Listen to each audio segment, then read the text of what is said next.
umaga, good evening sa mga manonood. Kung may time kayo sa panonood, maraming salamat sa inyo. So yun, nandito ako naglalakad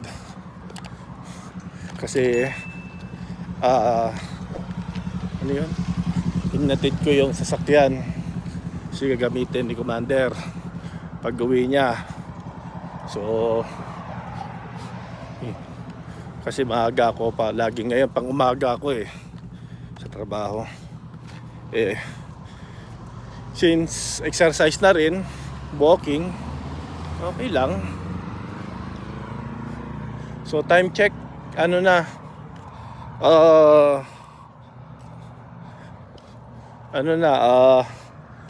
8:50 na ng gabi, mag-alas 9 na, no?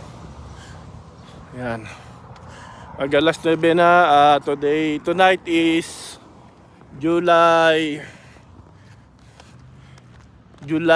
10, Wednesday. So yan, dito ko sa kung saan kaya magtataka kayo, tahimik na kasi kung tutuusin, gabi na pero kita nyo naman yung araw, diba? Yun yung araw, ano pa lang, ano na, 8, ayun nga, magna 9 PM na ng gabi. Pero dahil summer nga ngayon, mahaba ang sunlight,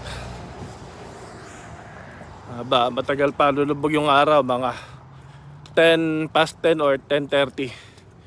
Kasi lumagpas na sa summer equinox.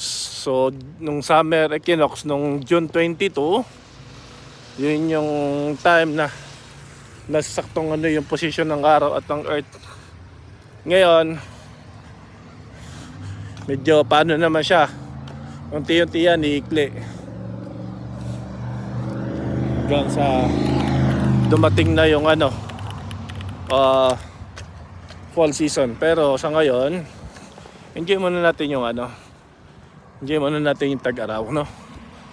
Darating din yan, makikita ninyo na mas mahaba naman ang dilim, ang gabi sa araw. So sa ngayon, muna tayo, doon muna tayo ngayon sa mas mahaba ang araw kaysa sa gabi. So itong place na to, no, na isa sa mga nagustuhan ko talaga dito sa Canada is walkable talaga. You have your own space para maglakad ka.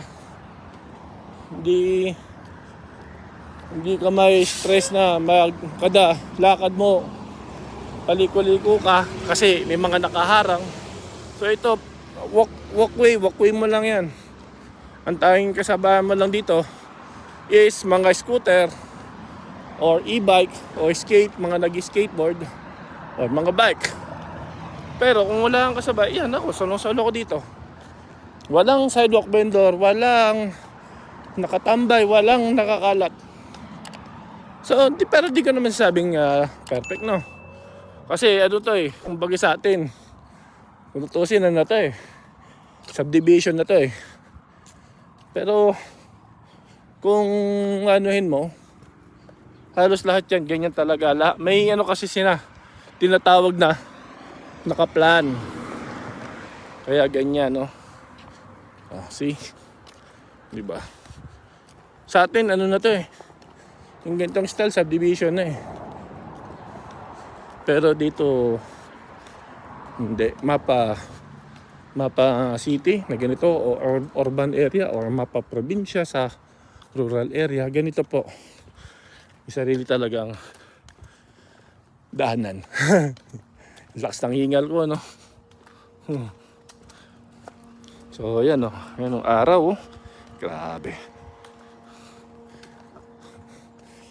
Naka-sunscreen naman ako kaya di ako nag-worried. Kasi kailangan dito sa Canada, pag maglalakad ka sa arawan, lalo na sa ating mga di sanay or lalo na sa mga katulad kong glow in the dark.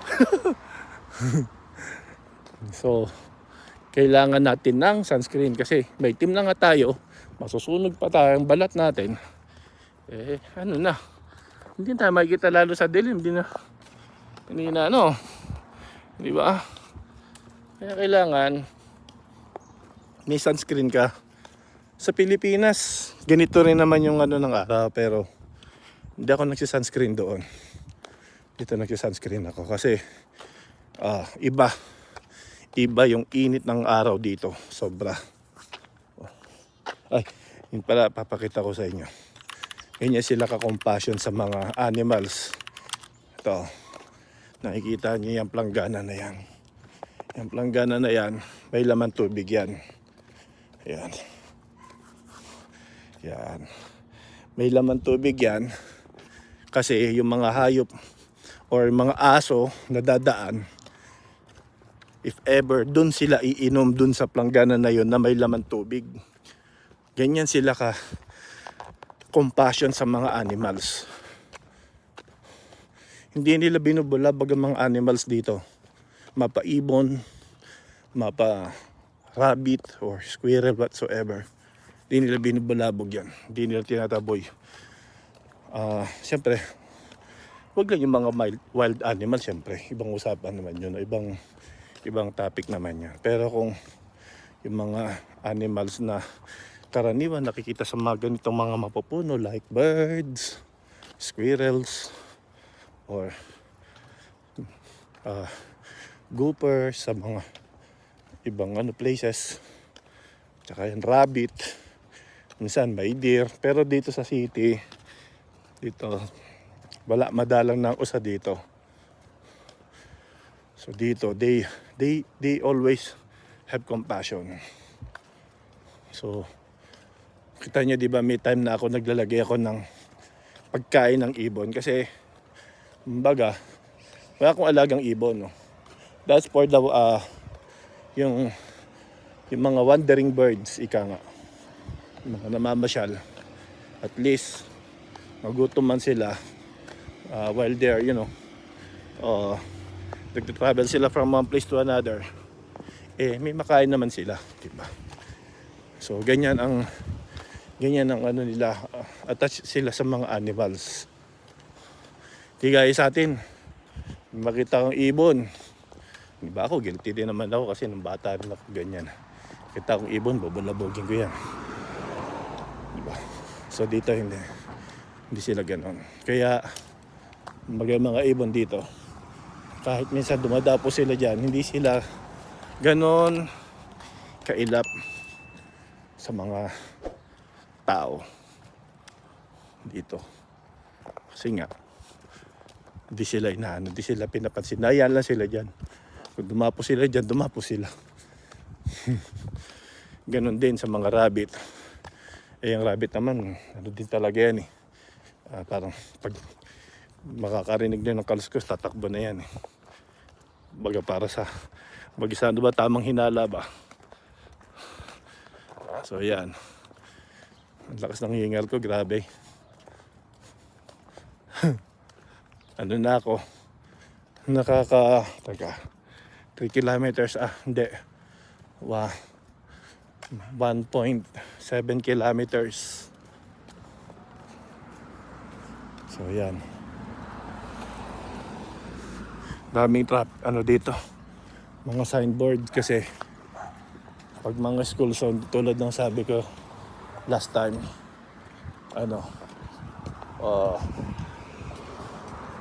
gaano sila, nakita sa sakyan. Hello sir! Yan. Dito sa sakyan eh. Yan ang gusto ni Commander, ganyan lang. Kita niyo yan. Ay. So yan.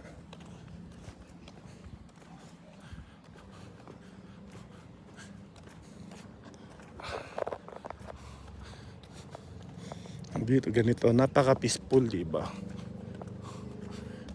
Tipong kahit paglakad ka, hindi ko naman masasabing safe kasi minsan Sa ibang lugar may mga loko na, pero yung mga loko na karaniwan, minsan matatakot ka, di naman sa pagiging judgmental, no?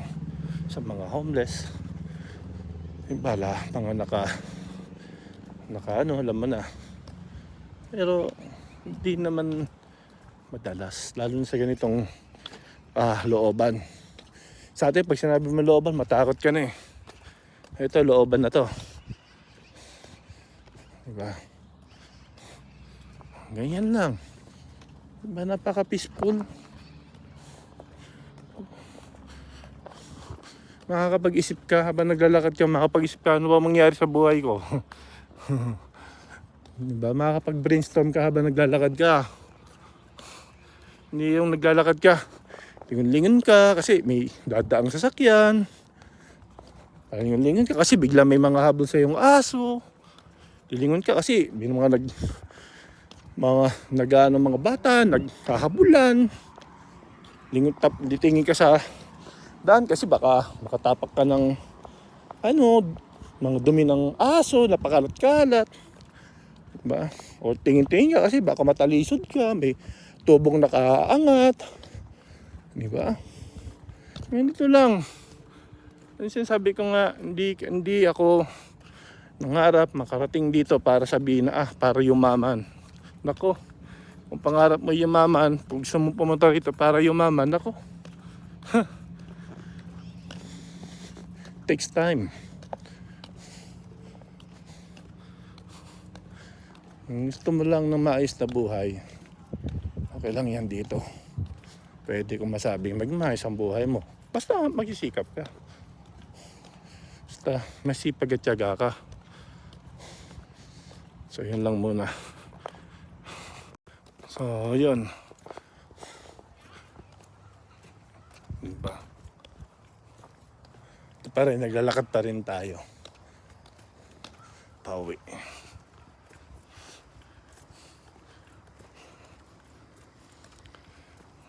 Nakasombrero ko kasi sobrang init ang pa rin. Summer na summer talaga ngayon. Grabe. Shorts tayo. Yan. Kasi nga. Diba? Yan.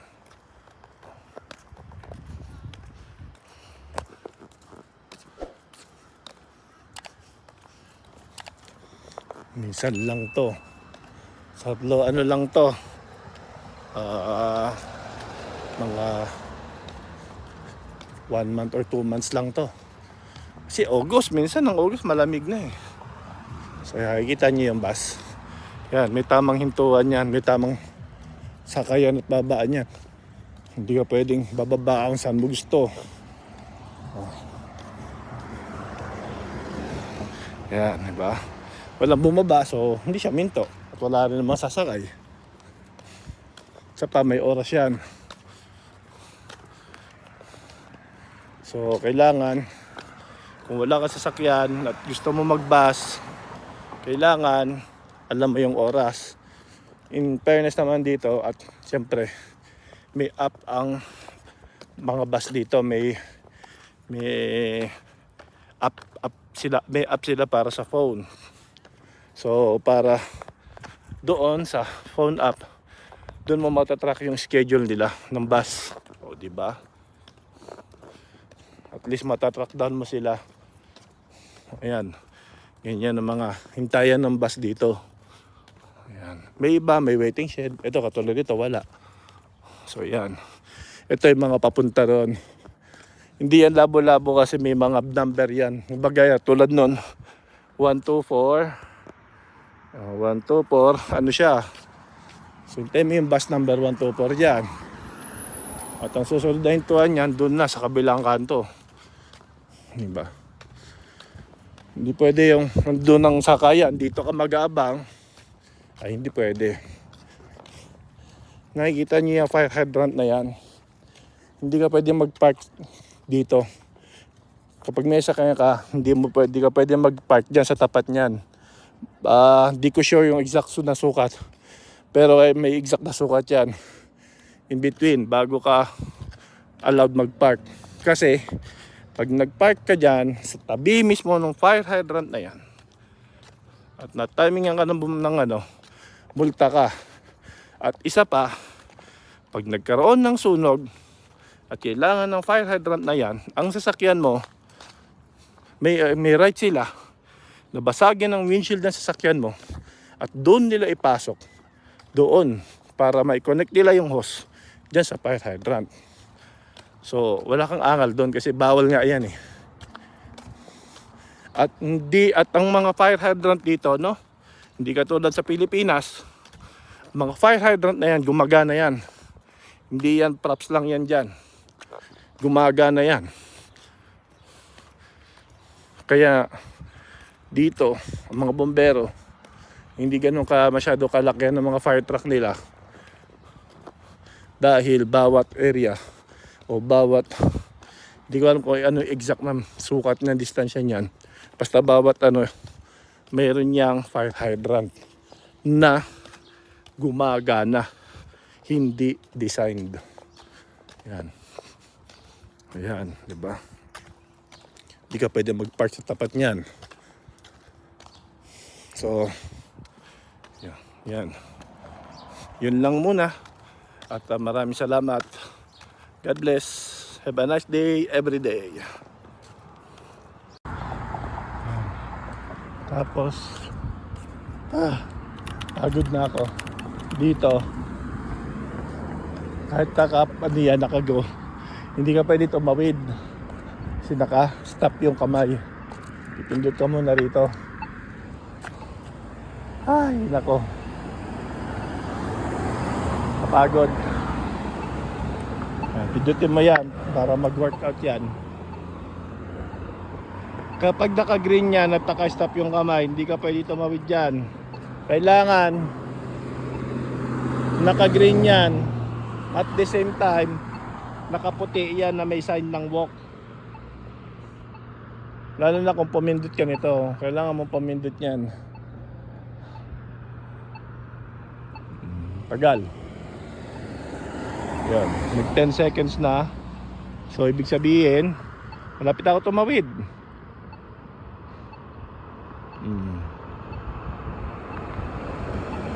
Hayaan mo muna kasi may mga umahabol eh. Yan. Ay, nako.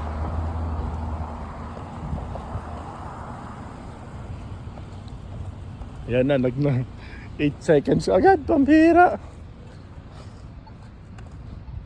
Susundan mo yan. As much as possible, sundan mo yung walkway. Huwag kang gagawa ng sarili mong daan. As much as possible lang naman. Pero okay lang din naman. Lalo na dito ka naman nasa looban, no? Huwag ka lang gagawa ng sarili mong daan kung nasa highway ka or yung main street na gano'n. Diba?